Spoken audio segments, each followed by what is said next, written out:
The shenanigans begin with that same endgame scene. New York City, 2012, Loki takes the Tesseract and goes poof.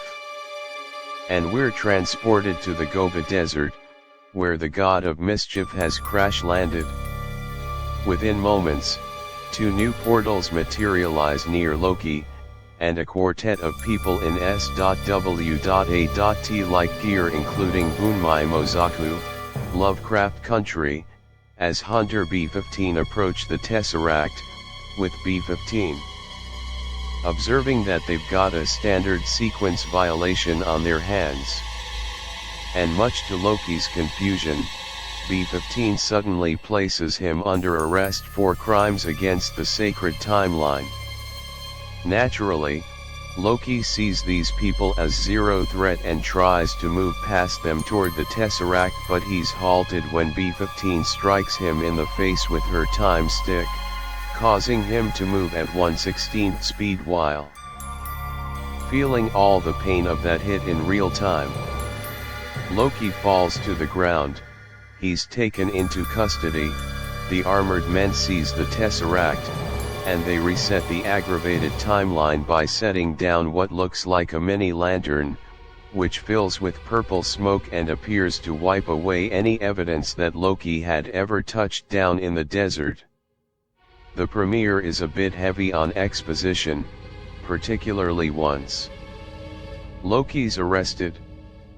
So here's a highlight reel of what he learns after he's, literally, collared. He's now in the custody of the Time Variance Authority, a bureaucratic organization, overseen by a mysterious trio called the Timekeepers, that exists to protect the sacred timeline, that is, the predetermined chain of events for everyone in existence. Should that be disrupted, a multiverse could form, and we can't have that.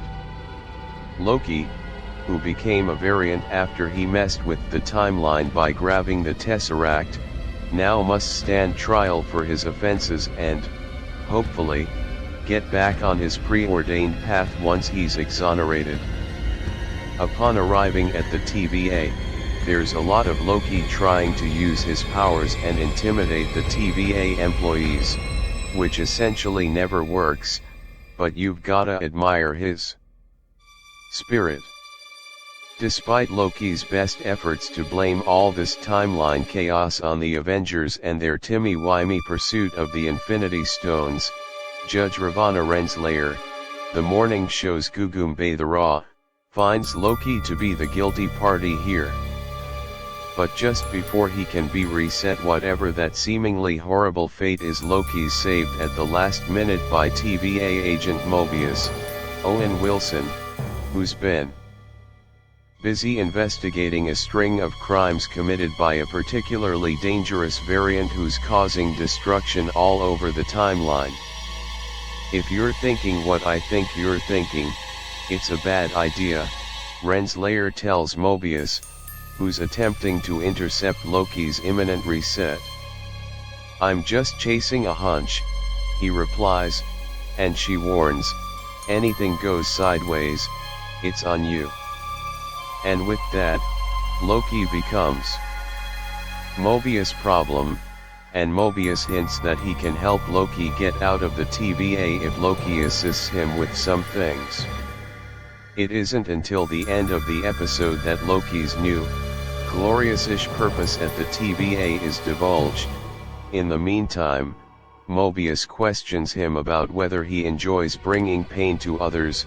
Loki insists he's a liberator, not a murderer, and Loki's also forced to watch a film reel of his life, including moments that haven't happened yet, like the death of Thor and Loki's mother, Frigga.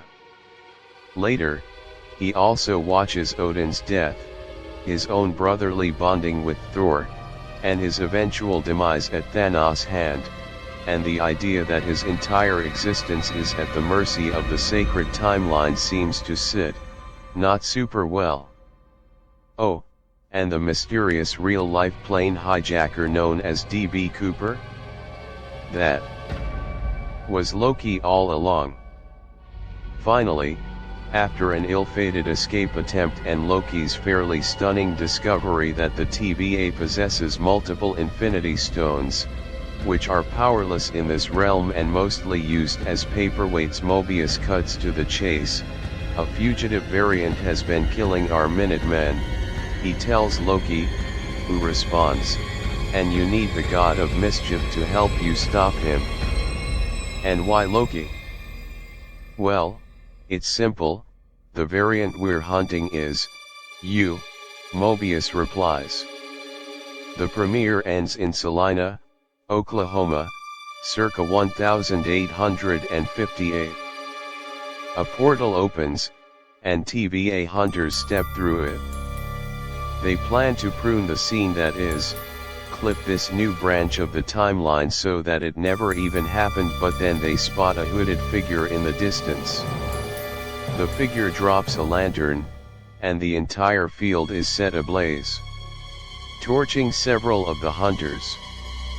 One of them manages to avoid the flames, but before he can reach his device that will reset the timeline, the hooded villain stops the man, swipes his reset device, and stands ominously